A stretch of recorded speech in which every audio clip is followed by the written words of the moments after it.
Bertemu lagi dengan saya Benny. Kali ini kita menghadirkan seorang pro overclocker yang masih aktif. Ya jelasnya pro overclocker Indonesia masih aktif hingga hari ini. Kita mau sharing sedikit tentang dunia overclocking dan itu erat sekali hubungannya dengan komponen ya saat ini ya. Ya betul. Jadi yang bersama saya di siang hari ini langsung aja deh perkenalkan diri sendiri gitu loh. Ya, halo Pak pemirsa MyClub.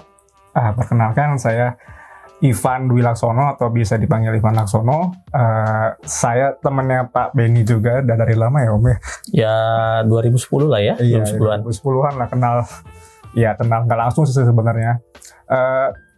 Sekarang sebenarnya kalau ngomongin background ya Om ya. Kerjaan kantoran sih sekarang. Kantoran dari jam 8 sampai jam 5.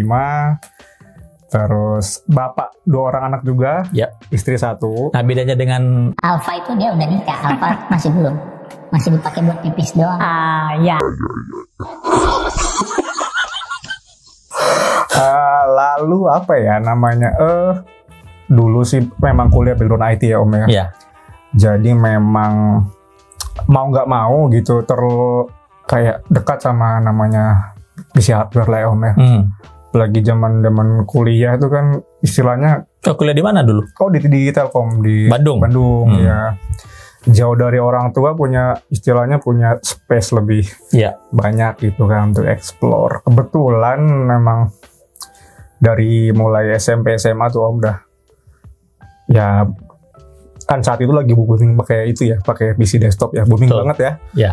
Saat itu tuh masih pakai Core 2 Duo 7500 kalau nggak salah. Wolfdale. Iya, sama G31 atau G41 saya lupa tuh motherboardnya.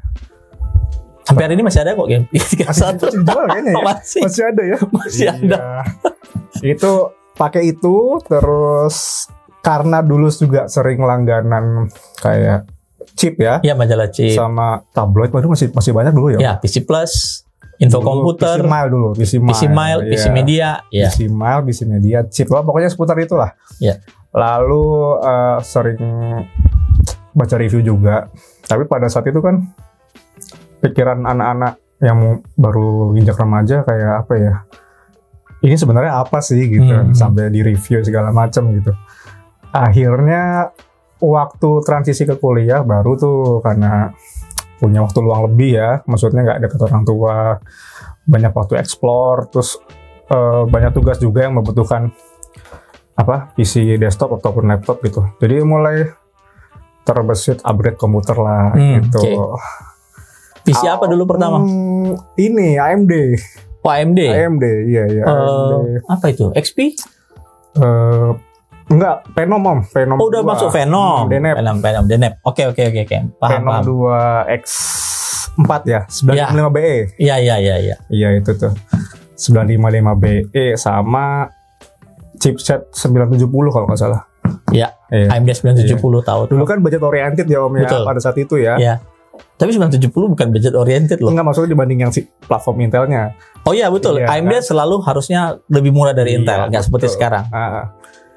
Ya itulah, masih kaum mending lah gitu istilahnya. Kalau mau beli apa-apa harus benar-benar dipikirkan gitu manfaatnya sama kegunaannya. Terus itu kalau nggak salah saya mulai kan saat zaman kuliah itu udah mulai booming internet ya Om ya. Maksudnya gampang diakses orang gitu. Iya. Betul. Banyak. Itu tahun 2000-an ya? 2000. Di bawah 2010 kan? Iya, 2000. Iya. Pokoknya 2010-an ke atas tuh udah mulai banyak blog, banyak betul. Apa namanya kayak media-media review yang tertulis gitu. Ada forum-forum. Ya kita besar di era itu kayaknya. Banyak forum. Extreme gitu. Systems. Ya. Forum chip. Bahkan chip. Ya, banyak lah dulu itu forum-forum itu ya. Saya ingat. Terus Jagat Review salah satunya ya. Jagat. Banyak yang jadi bahan referensi. Akhirnya kecemplung lah tuh ke forum chip. Ya, forum chip tuh kan masif itu dulu ya Om ya. Ya. Dan bahasannya kayaknya memang bisa jadi rujukan lah gitu. Betul. Kan banyak orang-orang entusias, istilahnya itu reviewer dari majalah chipnya sendiri ada di situ dan mereka berbicara sebagai member biasa, bukan mewakili chipnya. Jadi insight mereka tuh bisa terbuka di situ. Betul. Jadi kalau teman-teman belum tahu ya, Dulu ada namanya forum chip. Forum ini nih, membernya itu saya ingat hampir 1 jutaan kalau saya nggak salah. Itu gede sekali dulu forum itu. Sebelum adanya Facebook atau sosial media sekarang. Lanjut. Forum chip itu banyak kan ya Om yang review personal gitu ya. Kayaknya banyak yang mulai personal itu. Saya dulu paling sering. Iya, salah satunya. Memori, motherboard, prosesor bahkan. Nah dari situ, berangkat dari situ saya coba nih gimana sih cara ngerjain review gitu kan. Saya pernah bikin review kecilan di apa sih thread namanya dulu, ada threadnya gitu. Ada threadnya ya. Sebagai thread starter gitu kan. Kalau nggak salah saya nge-review cooling deh waktu itu. Cooling apa ya, Enermax kayaknya. Oh, Enermax. 40 TB kalau nggak salah. Iya. Nah, berangkat dari situ tuh ada subforum kalau nggak salah memori deh Om. Ya pokoknya all about memory gitulah ya semacamnya. Itu tuh saya ingat banget ada salah satu user. Itu karena rajin sih dia posting update result gitu ya. Dengan apa spek yang tertentu lah. Yang saya pada saat itu belum tahu itu bahwa result segitu tuh ternyata hanya bisa dicapai oleh misalkan IC RAM tertentu. Dan saya belum tahu itu waktu itu. Ya, motherboard tertentu. Betul. Ya. Nah, dulu itu memory controller masih di chipset, masih di NOR bridge. Karena saya pada saat waktu itu masih tahu sebatas multiplier prosesor sama istilahnya FSB sama VCore lah gitu-gitu lah ya, simbol-simbol seperti itu. Terus ada satu user yang mungkin sangat berpengaruh ya di istilahnya apa sih perjalanan saya gitu ya. Namanya Formula 44. Kayak banyak kenal juga ya. Tahu. Mungkin Mas Bayu Supriyadi. Bayu. Namanya Bayu Supriyadi. Terima kasih banyak sudah membawa saya ke dunia hitam. Jadi beliau tuh apa ya namanya ya, istimewa lah ya. Resultnya gitu untuk sebagai user yang Bayu dulu memang intensnya di memori sih ingat saya. Sangat memory minded gitu kan. Saya nanya, Om, zaman dulu ada private message ya, PM di forum itu ya. Kok bisa jalan segini? Ya mungkin beliau menjelaskan detail mungkin karena terbatas di keyboard, jadi kan nggak nyampe pesannya gitu Om. Akhirnya cuman tektokan ngobrol, ya nggak intens lah itu kan ya. Cuma mulai kebuka nih, ternyata overclocking khususnya memori itu nggak sesimpel itu, banyak komponen yang mempengaruhi gitu. Terus tahun 2013 tuh kalau nggak salah OCT, saya lupa kayaknya kedua deh Om. Pertama tuh 2012 kayaknya. 2013 ada OCT, cuman itu regional Jabar dan Banten, yang bertempat di lokasi saya kuliah di Bandung itu, di BC waktu itu. Oh iya BC, iya. Saya kayak apa ya, kayak merasa boleh nih ikutan nih, kayak apa sih ininya sih si kompetisinya gitu. Karena waktu itu kan modelnya tim ya Om ya, dua orang. Betul. Jadi saya menggandeng siapa nih, terus kepikiran si Mas Bayu Formula 44 mau nggak ya diajakin gitu kan. Terus japri-japrian di forum akhirnya berkenan tuh. Akhirnya datanglah beliau ke Bandung. Singkat cerita lah ya, pada saat itu memang nggak dapat apa-apa sih. Saya lupa juara 6 apa 8 gitu. Pengalaman pertama lah istilahnya. Iya itu. Dan konyolnya waktu itu kami itu terkendala di bracket prosesor Om, di bracket cooler. Ada yang ketinggalan seingat saya tuh. Jadi harus ditahan pakai tangan itu. Ya pokoknya ya udah selesai di situ pengalaman pertama kan. Setelah itu makin intens komunikasi dengan beliau sih, banyak kebuka juga ya terkait apa yang dia lagi kerjain gitu. Ya menarik buat saya sih.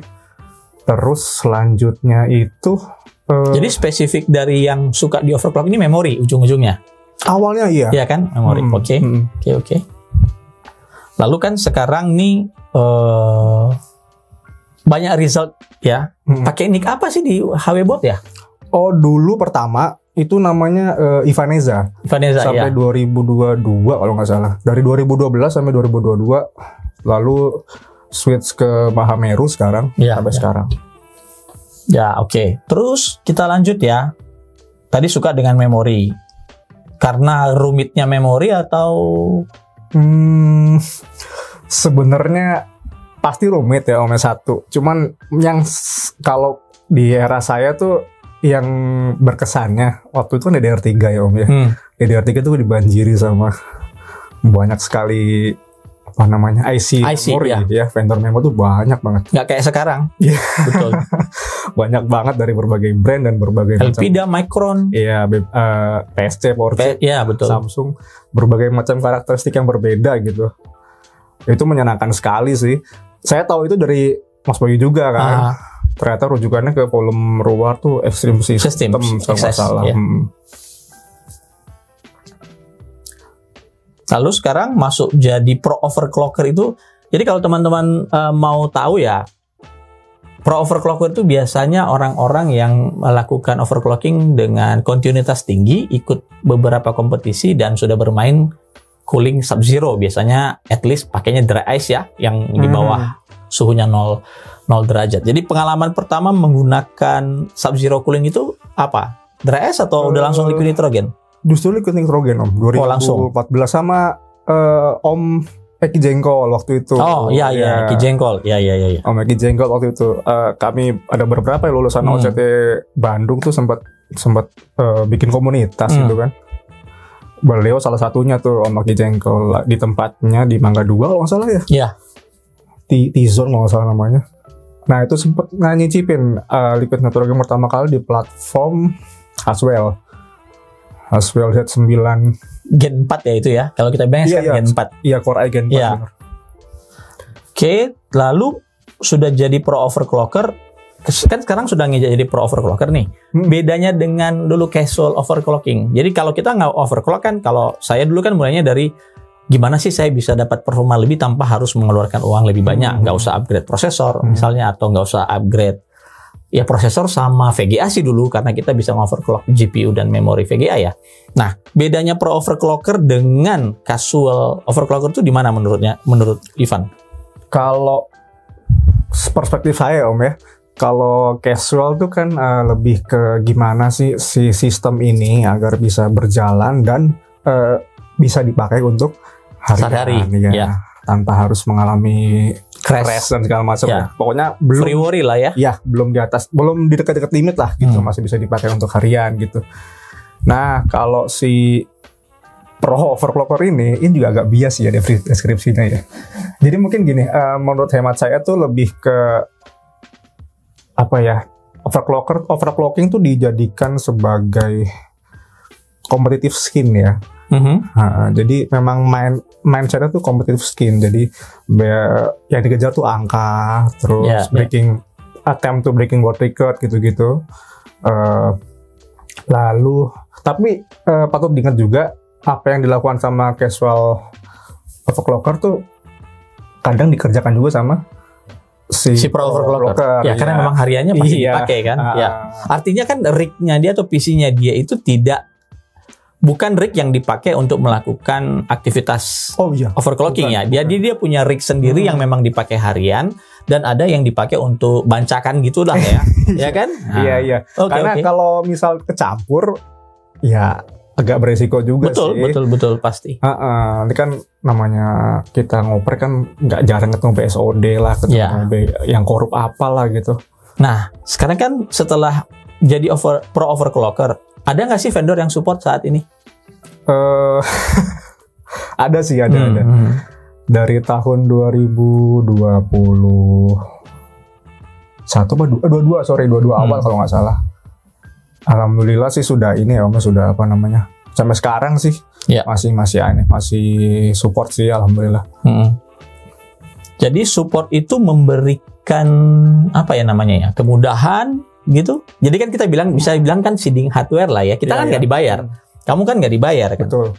Lebih ke gimana kamu dikasih sebuah produk yang memang diperuntukkan untuk overclocking, terus ya udah kamu push ini to the limit gitu.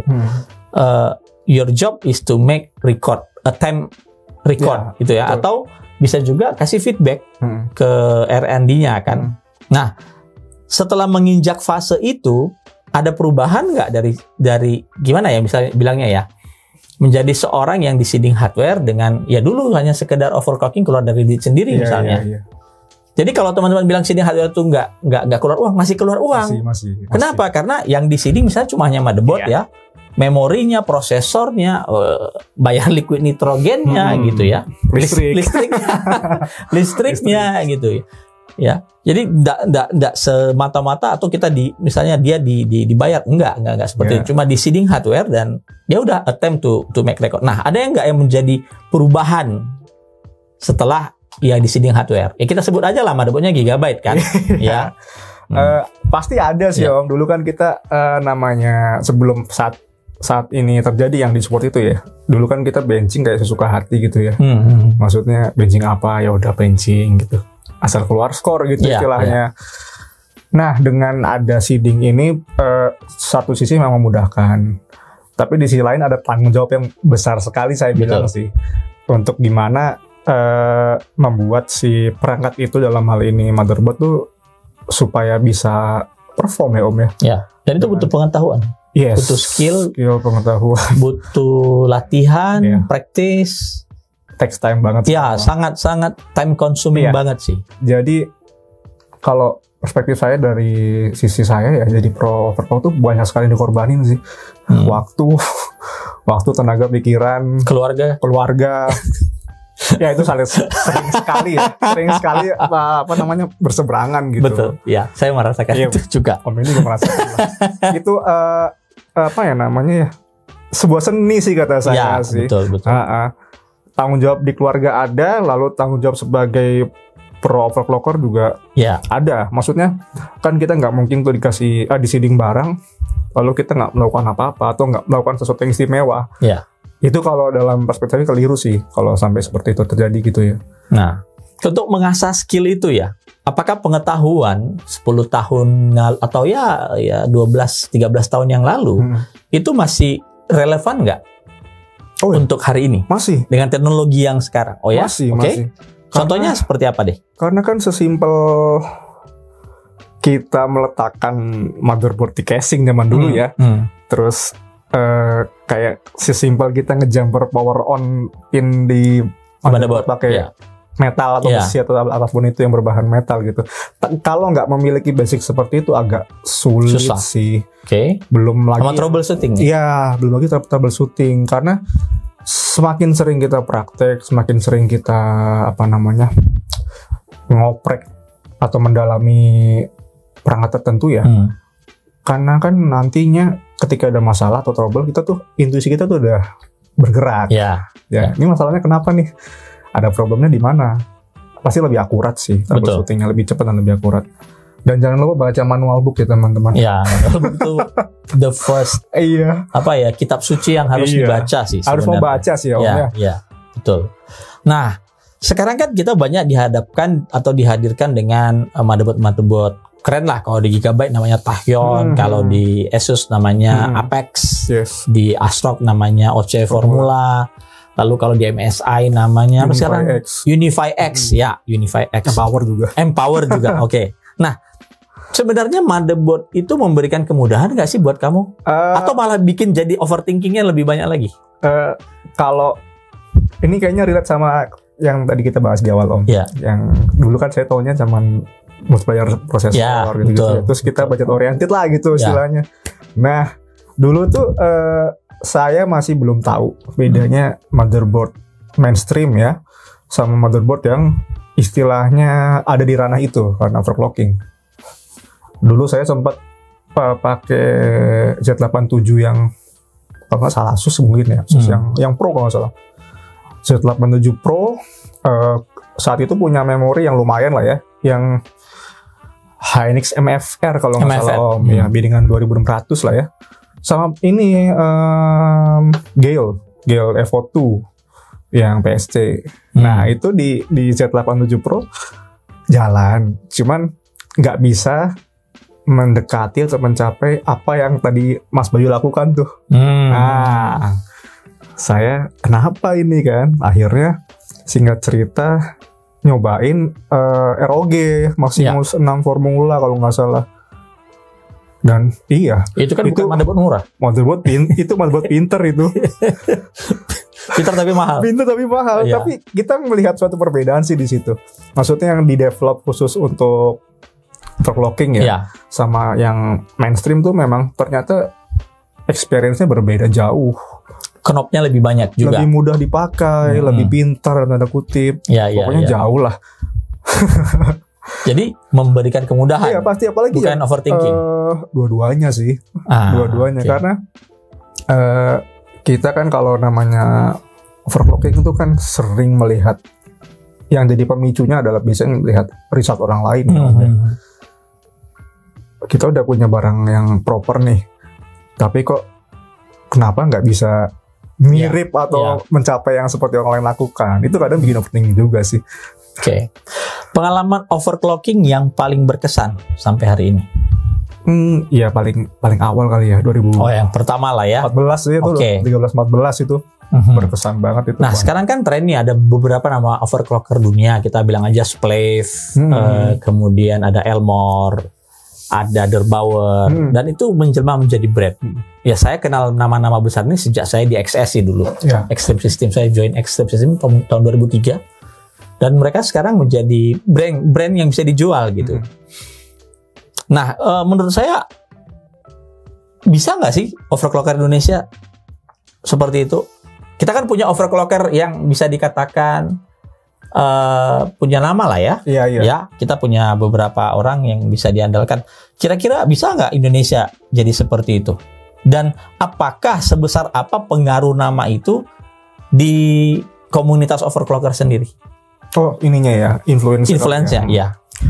Ya, kalau misal ada kesempatan, ada modal dan segala macam, saya yakin sih bisa-bisa aja ya. Maksudnya sebuah overclocker gitu memiliki brand sendiri dan coba menciptakan produk sendiri yang mana dibekali atas pengetahuannya atas dunia overclocking itu. Betul. Gitu. Jadi lebih spesifik aja ini barang keluar ya untuk dipakai sama entusias gitu. Jadi kayaknya kita bisa ngusulin ini, motherboard tuh harus punya TKDN di Indonesia. Dia harusnya bisa pakai overclocker Indonesia, jadi nggak hanya di Taiwan aja. Nah, tapi juga ada overclocker lain yang mungkin mereka berada di balik layar. Kita lihat saja kayak Peter Ten, Semino. Atau Haikuki misalnya, Nixie misalnya. Mereka tuh ada di balik layar. Ada satu lagi Topisi dari MSI. Mereka tuh nggak pernah kelihatan loh. Tapi kita bisa lihat wujud yang mereka buat. Masalahnya mereka nggak punya nama di situ. Misalnya motherboardnya nggak dikasih nama sebagai Samino Edition atau Haikuki Edition. Ya namanya tetap dari nama brandnya. Padahal kalau saya lihat, saya lebih respect. Honestly, saya lebih respect dengan yang seperti ini. Kenapa? Karena mereka build ide mereka from scratch gitu. Dibanding dengan yang ya taruh nama saja kemudian mengeluarkan produk. Iya betul, outsourcing produknya. Mereka tidak terlibat dari R&D awal gitu. Nah, dengan orang-orang seperti ini, misalnya dengan overclocker yang seperti ini, berbeda nggak sih dengan yang tadi menjual branding, menjual image brandingnya itu? Bisa dibilang sama, bisa dibilang berbeda juga sih ya. Sama nih kan dalam arti mereka itu sama-sama mendevelop, meskipun yang satu mungkin nggak direct developnya, satunya direct. Jadi sama-sama mencoba untuk memberikan solusi atas dunia overclocking ya, secara keseluruhan ya. Misalkan ada yang bikin thermal paste, ada yang bikin water cooling. Kayaknya paling gampang buat thermal paste. Water cooling segala macam. Tapi saya apresiasi yang ini sih, yang coba bikin produk ya Om ya, karena kan kalau bukan mereka yang bikin gitu ya, misalkan si Kingpin ya, Vince Lucido itu, kan dia kayak pelopor bikin apa sih Om, kayak liquid nitrogen container itu kan. Mungkin kalau dia nggak inisiasi hal itu, nyampe sekarang mungkin bakal orang bingung nih mau pakai kontainer yang seperti apa? Seperti apa dan desain seperti apa gitu. Betul. Saya dulu pernah buat dari tabung tembaga murni dulu. Karena nggak tahu harus beli apa, akhirnya saya beli yang punyanya Kingpin yang pertama F1EE itu masih ada sampai sekarang. Dragon itu ya Om? Iya, Dragon Extreme, dia terakhir kok itu. Jadi ya paling nggak kan mereka punya andil di industri sekarang ini kan. Nah masalahnya kan dunia overclocking ini udah berbeda dengan 10 tahun yang lalu. Saya masih ingat bagaimana Asus sama Gigabyte perang-perangan, klaim-klaiman. Atau buat kompetisi. Asus dulu punya namanya Advanced Overclocking Competition. AOC. Ya, Gigabyte ada GOC. MSI punya MOE ya. Sekarang itu hilang. Sekarang itu hilang. Kenapa? Karena orang-orang yang terlibat itu sudah mereka rekrut untuk membuild sebuah produk itu ya. Nixie itu pernah satu panggung dengan saya di lomba overclocking di Bangkok KOC. Waktu itu dia masih belum kerja di ASRock, dan ya kita sama-sama, saya dengan Alpha waktu itu berhadapan dengan dia. Sekarang Nixie ada di R&D-nya si ASRock. Di Beijing 2007 saya dan Alpha juga itu berhadapan dengan Haikuki. Setahun kemudian Haikuki masuk ke Gigabyte. Yang ketemu Samino juga ya Om ya? Samino di Singapura 2007 juga deh. 2000, tapi waktu itu kan dia jadi juri. Enggak, ini benar kita lawan dia. Peter Tan ya, kita lawan dia juga. Pernah cerita kalau nggak salah main waktu itu kan ya? Iya. Betul. Jadi orang-orang itu sebenarnya dengan ketekunan mereka, saya kenal mereka dari tahun berapa ya? 2000 kali ya. Berarti 24 tahun saya kenal nama-nama itu. Dan ya hari ini mereka menjelma jadi nama-nama besar. Ya karena akses mereka dekat ya. Ada yang di Taiwan, ada di China ya. Jadi mereka dekat dengan akses. Kita di Indonesia ini kan susah.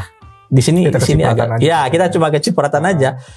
Nah, dengan adanya seperti ini, kira-kira ya ke depannya industri dunia overclocking ini bisa nggak sih? Masih punya chance nggak? Karena komunitinya semakin kecil loh sekarang. Betul.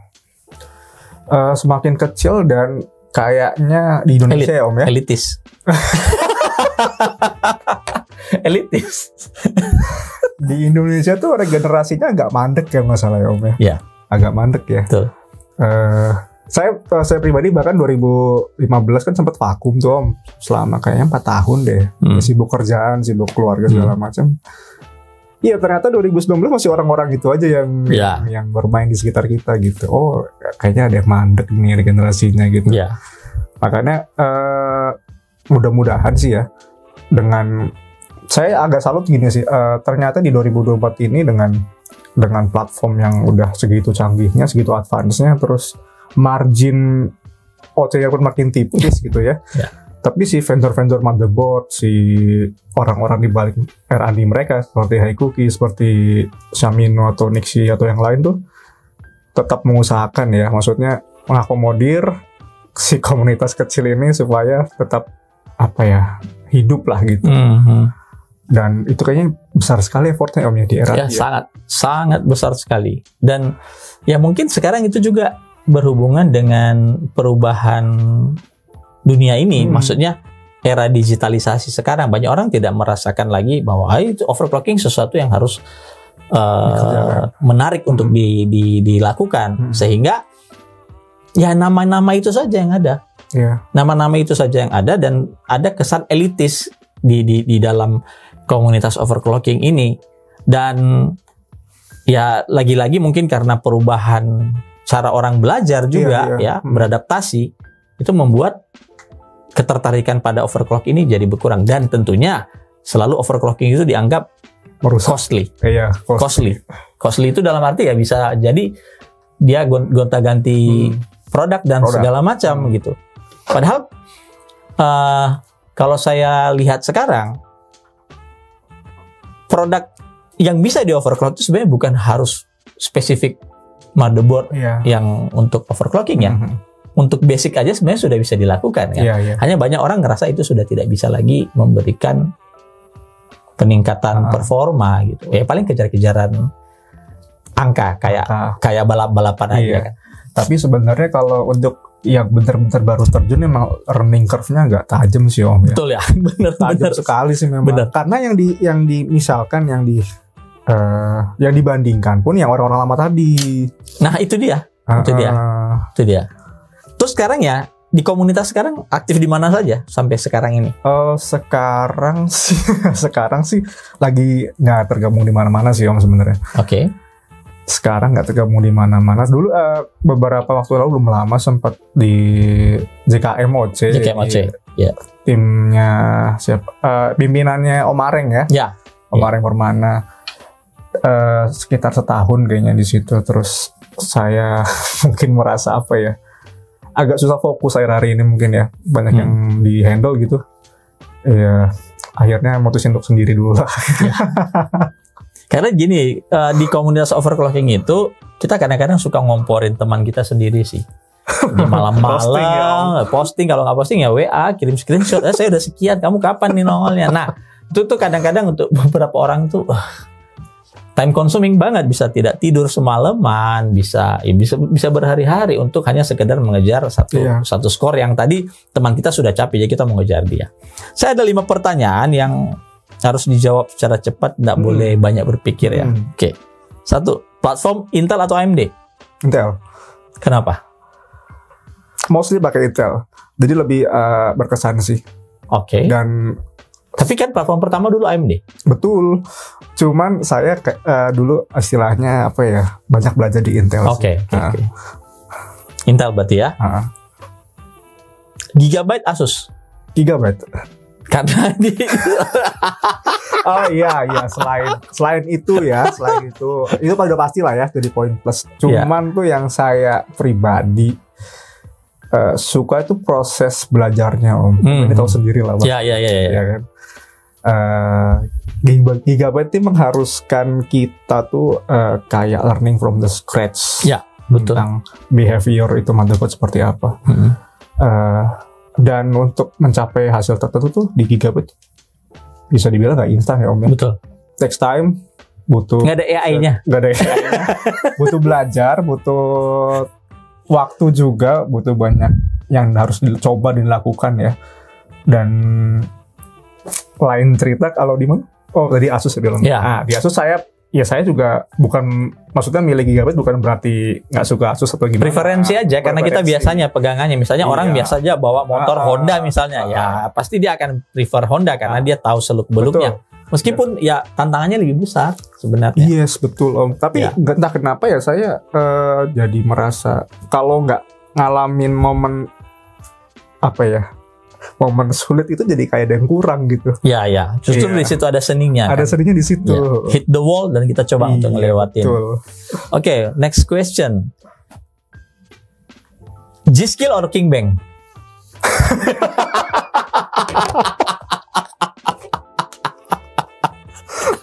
Untuk saat ini King Bang. Okay. Ya. King Bang number 1. Tolong poinnya Bapak Able ditambah. Tolong dicatat. Nanti direkon akhir tahun nggak apa. Extreme overclocker, casual overclocker. Extreme overclocker. Oke. Jadi yang pakai liquid nitrogen. Ya, kita kan bisa bermain juga di ambient temperatur sebenarnya, Om. Cuman ternyata lots of fun di extreme overclocking itu. Betul. Jadi kalau teman-teman belum tahu nih ya, kalau kita main di sub-zero overclocking itu anything can happen. Hal-hal ajaib itu bisa terjadi. Bisa itu baik, bisa itu buruk. Dan paling bagus belajar sub-zero itu pakai dry ice. Yes, betul. Pakai dry ice. Jadi nggak usah berpikir untuk pakai langsung liquid nitrogen, terlalu mahal, costly. Dan ini, Om, kita harus jaga temperatur. Betul. Kalau dry ice jangan cemplungin aja udah. Dia kan titik didihnya di minus 67, 70, minus 70. Udah dia tetap di situ aja. Bahkan kalau kita bicara soal ini, momen-momen kayak kesulitannya waktu extreme cooling itu kan, bahkan settingan BIOS yang ambient itu bisa nggak jalan. Betul. Bisa nggak jalan. Jadi sering terjadi. Dan pokoknya ketika kita sejauh saya coba ya, di extreme cooling itu prepare for the worst aja lah. Ada kalanya kita harus kompromi juga nih, antara keluar skor atau mencoba nge-push yang jadi target kita sebelumnya gitu. Misalkan achieve frekuensi sekian. Ternyata dengan waktu kita yang terbatas, kita untuk menuju ke sana tuh kayaknya takes time. Kita ngabisin nitrogen, ngabisin waktu. Nggak ada kalanya kita kompromi tuh. Supaya gimana caranya tetap keluar skor lah ya. Jangan sampai nggak produktif. Udah beli nitrogen tapi nggak jadi ya. Benar. Next, DDR4 apa DDR5? 5. DDR5? Iya. Lebih challenging ya? Iya, terus DDR4 kan kayaknya cuma sebatas Samsung ya sama Micron kali ya, Om ya? Ya, Micron ada. Yang cukup lama Micron sama... Hynix ada. Oh iya. Ada. DJR ya? Iya, ada. DDR5 sih, Om. Kenapa? Banyak sekali ini Knobsnya, tuningnya. banyak sekali sisi abu-abunya yang kita Ya. harus cari meraba-raba itu. Ya, Terus behaviornya Totally beda. Totally different. betul. Tapi kan basicnya tetap sama. Iya betul. Basicnya tetap sama, hanya ada beberapa sideband yang harus dituning kiri kanan yang berbeda dengan sebelumnya. Iya. Dan DDR5 kayaknya dia evolve ya. DDR5 itu nanti ada CUDIM sekarang, Iya, CUDIM, terus nanti ada CAM 2. Betul. Jadi DDR5 kayaknya akan berevolusi Evolve terus lagi. ya. Iya, masih ada. Dan dulu kan kita kenal hanya VDIM ya Om. Iya. VDIM saja Ya. gitu. Sekarang ada VDD. Ya, ada PMIC PMS, segala. iya betul. Menarik sih sebenarnya. Cuman menambah overthinking juga ya tadi Om ini bilang. Apa tuh? Itu banyak variabel. Terus Iya, kalau jadi misal overthinking. itu nggak selesai dalam satu malam, udah jam tidur berantakan. Pertanyaan terakhir nih. Siapa overclocker lokal yang mempengaruhi? Yang sangat mempengaruhi. Simply Alpha Jonathan sih. Ah. Alpha Jonathan. Alpha Jonathan. Saya kagum sama apa ya, Effortnya? effortnya. Terus menurut saya pribadi dia tuh all in one sih Om. Dari sisi Reviewers. reviewer, as a media, Ya. as a mahasiswa juga Ya, sebenarnya. ya. Terus as a apa ya namanya, learner, as overclocker juga. Terus dia juga bisa apa ya, melihat suatu sisi itu di sisi apa, di sudut pandang end user biasa. Iya. Benar. Dan itu- Dan dia disukai tante-tante Iya. juga. Iya betul. Banyak tante-tante menyukai Betul dia. juga. Ya cukup Sangat lengkap sih kata saya. Betul. Makanya kita berharap dia jangan merit. Jadi Iya, kita jangan tulis sampai kayak nanti gini. malah hilang dari skin Betul. OC Indonesia, repot juga penggantinya. Nah, sekarang kan saya terakhir saya lihat rajin nulis ya. Oh iya. Ya di website ya. Websitenya apa namanya? HW Laboratori. Ya, Nah, kita kasih laboratori lah. di deskripsi ya. Di situ sebenarnya apa? Kenapa nggak buat YouTube sih? Ada rencana Om, cuman yaitu dari pagi udah di kantor sampai malam udah sampai rumah kan. Jadi Ya. memang ada Enak planning, cuman belum sampai ke sana sih. Oke. Sampai hari ini saya itu tetap tidak bisa match dengan membuat video seperti ini. Kayaknya saya dulu karena mungkin stylenya dulu nulis. Iya. Nulis tuh lebih bisa menginterpretasikan apa yang dalam otak, dalam otak saya. Video itu pasti banyak sekali yang miss. Iya. Dibandingkan saya harus nulis. Makanya masih sering posting hasil karena ada hal-hal yang nggak bisa saya Iya, ngomongin iya. seperti ini. Lebih enak tuh ditulis, dibuat grafiknya gitu, Betul. dibuat ininya. Ya mungkin karena old school kali ya. Iya. Jadi dulu belajarnya dari buku dan itu jadi. Nah mungkin dari sisi kamu sendiri itu menulis sama buat konten tuh lebih menarik mana sih? Apa lebih memberikan rasa buat kita itu? Oh saya lebih seneng Iya, taste-nya sih lebih suka nulis ya. kan, Karena nggak tahu mungkin influence dari zaman kita beranjak sampai dewasa ini kan dijajari sama tulisan ya. Ya. Dari beberapa Buku. orang yang nulis dengan gaya begini, gaya begitu gitu. Jadi kayak iya betul sih. Saya lebih menikmati tulisan sebenarnya Oke. daripada nonton video. Apalagi Om Benny bener juga tuh. Kalau posting di FB kan juga panjang tuh pasti. Iya, kan? betul. Kalau ada Ya. testing tuh panjang. Kayaknya lebih puas. Tapi sampai pesannya Om. Ya. Sampai. Cuma Kalau di nggak- video saya nggak bisa. Iya. Jujur, sampai hari ini saya nggak bisa. Membuat sebuah singkat itu, menyampaikan sesuatu itu masih big problem buat saya. Jadi Aldo ini yang di belakang, itu kita udah buat skrip ini harusnya untuk 10 menit, itu bisa mengular 20 menit. Selalu seperti itu. Bukan karena kita mau menambahkan, tapi rasanya kok nggak lengkap kalau ini Iya, nggak betul. dikasih masuk. Gitu. Makanya saya kemarin sempat dilema ini mau dikerjain yang mana dulu gitu. Menimbang-nimbang akhirnya udahlah. Kita Nulis ya? create blog dulu aja, nulis. Oke. Nah, next apa target pencapaian yang mau dicapai dalam waktu dekat ini?